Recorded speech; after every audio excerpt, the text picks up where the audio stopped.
చేస్తామో అది వెళ్ళిన ఆడియన్స్ని మాత్రం డిసప్పాయింట్ చేయరు సార్, దే లవ్ ఇట్. అంటే మీరు టీజర్ కానీ ట్రైలర్ కానీ రాబోయే కంటెంట్ చూడగానే మీకు ఒక క్లారిటీ వస్తుంది కదా సార్. అంటే ఈ సినిమా నుంచి మనం ఏం ఎక్స్పెక్ట్ చేయొచ్చు, ఈ సినిమాని ఏం చూడడానికి వెళ్ళబోవచ్చు అని, అది చూసే audience Dil feel happy sir. అంటే కాలం మేము ఎక్స్పెక్ట్ చేయని ఒక క్లైమాక్స్ చూసాం సార్.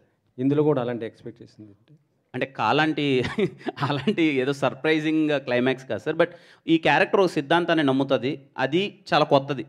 ఇంతవరకు ఆ పాయింట్ మీద డిస్కషన్ చేయలేదు. మళ్ళీ చెప్తున్నాను, ఆ పాయింట్ మీద డిస్కషన్ చేయలేదు. ఏదైతే ఈ సినిమాలో ఒక హీరో ఒకటి నమ్మే సిద్ధాంతం ఉందో అది చాలా కొత్తగా ఉంటుంది. దాని మీద ఎండింగ్ క్లైమాక్స్ ఎందుకు అతను నమ్మాడని చెప్పేది కూడా మీకు చాలా బాగా అనిపిస్తుంది సార్. ఇందులో మ్యాగీ ఎవరు సార్? మ్యాగీ రివీల్ చేస్తాను సార్ తొందరలో. రివీల్ చేస్తారా? రివీల్.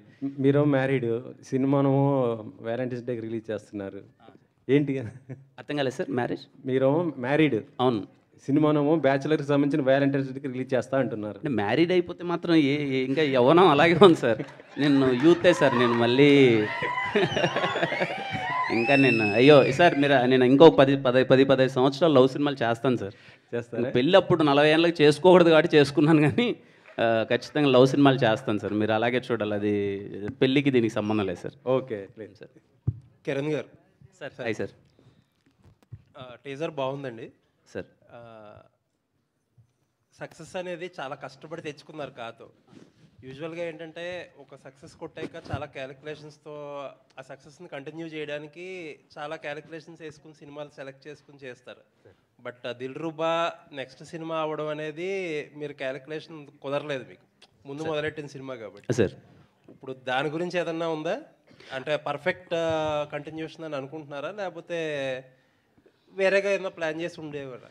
అంటే నిశాంత్ సార్, అంటే దిల్రుబా అన్నది నేను ముందు చేసిన స్క్రిప్టే సార్, ముందు చేసిన సినిమానే. ఆ తర్వాత నుంచి నేను చేయాలనుకున్న సినిమాల మీద పర్సెప్షన్ కానీ, ఎలాంటి సినిమాలు చేస్తే ఇప్పుడు ఆడియన్స్కి బాగా నచ్చుతుందనే పర్సెప్షన్ కంప్లీట్లీ చేంజ్ అయిపోయిందని. ఆ తర్వాత నుంచి నేను చూస్ చేసుకునే స్క్రిప్ట్స్ కానీ, ఇప్పుడు నేను అప్కమింగ్ నేను ఒక 4 మూవీస్ నేను చేస్తున్నాను, అవన్నీ చాలా ఇప్పుడున్న దానికి ఎలా అని. దిల్రుబా అప్పటికే it's very exciting point sir నాకు. అండ్ దిల్రుబా మీరు విజువల్స్ కానీ టీజర్ కానీ చూస్తే కంప్లీట్ కొత్తగా ఉంటుంది.